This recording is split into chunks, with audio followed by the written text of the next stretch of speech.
To start the assembly process of your Elite tent, you and another person expand the tent frame. Unfold the canopy and place on top of the frame.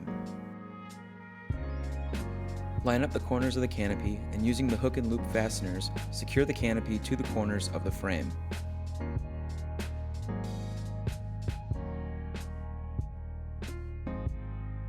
Continue expanding the frame by grabbing the sides of the frame and collapse them together.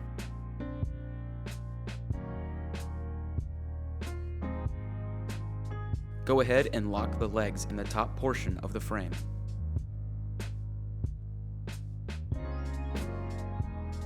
You and another person may need to do this together as the Elite tent has a more robust frame.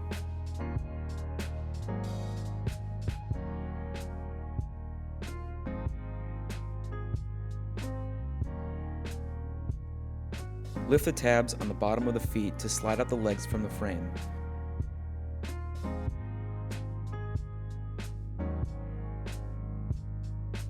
You are now ready to utilize the marketing power of your Elite tent.